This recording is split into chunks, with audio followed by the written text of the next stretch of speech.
Hey guys, welcome to my channel. Welcome to Yvette Cooks. If you haven't subscribed yet, please go ahead and hit that subscribe button and also hit the bell button.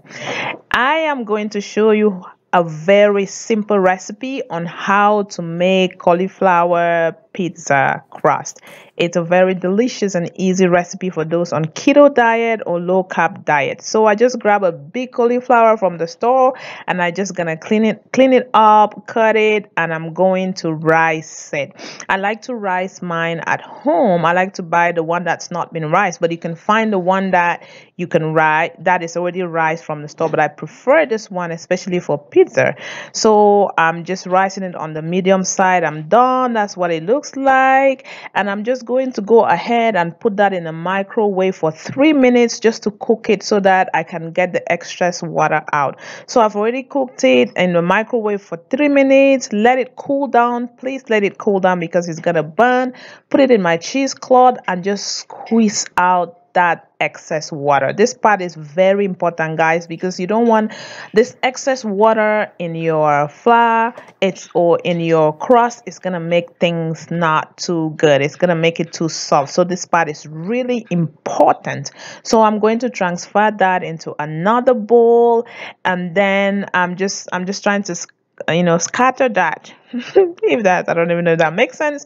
And then I also have cheddar cheese that's been my grated cheddar cheese, 1 cup of grated cheddar cheese. Just mix it in there, and cheddar cheese really helps to hold things together and also gives it a really good flavor as well. So this is the secret.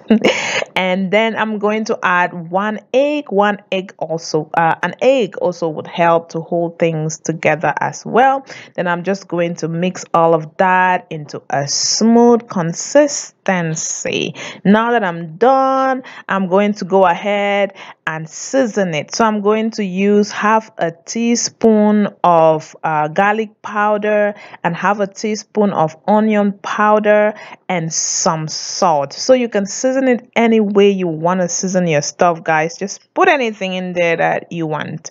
Those are the seasonings that I'm gonna use. So I'm gonna mix that again together into a smooth consistency, and then I'm going to go ahead right now and transfer it into my onto my baking pan. And here I'm just lining that pan just so that things come out really good. I don't remember what's the name of this, parchment paper.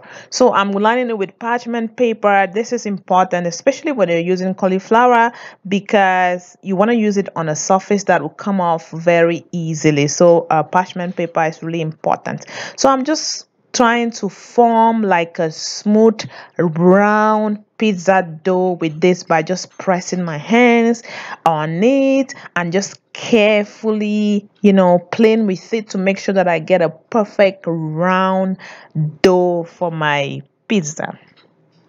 So I'm done, guys, and I'm just gonna slip this into the oven, and bam, look at that pizza dough. Very good. It sticks together. The problem that most people have with cauliflower pizza is that it doesn't stick, it breaks. Look at this one, it looks even elastic.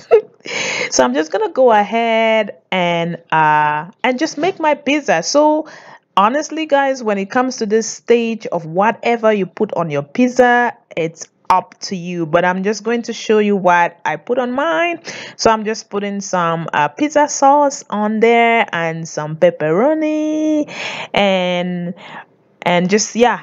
So I love pepperoni pizza. So, and that's just some grated mozzarella cheese on there. And the next thing is tomatoes. I like tomatoes on my pizza as well. And once I'm done with that, that is just some chicken.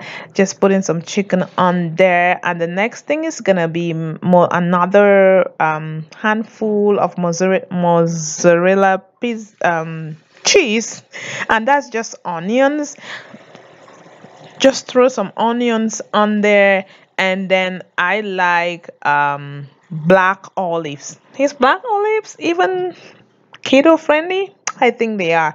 And then just hot jalapeno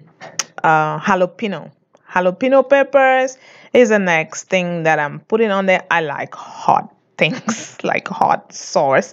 And so hot jalapenos, then put another handful or two of mozzarella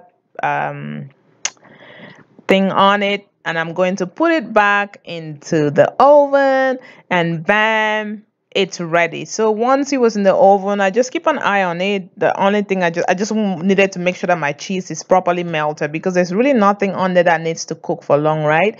So I just cut it, and look at that, guys. Doesn't this just look nice and beautiful? Looks like the real thing. So I'm gonna take a bite right there.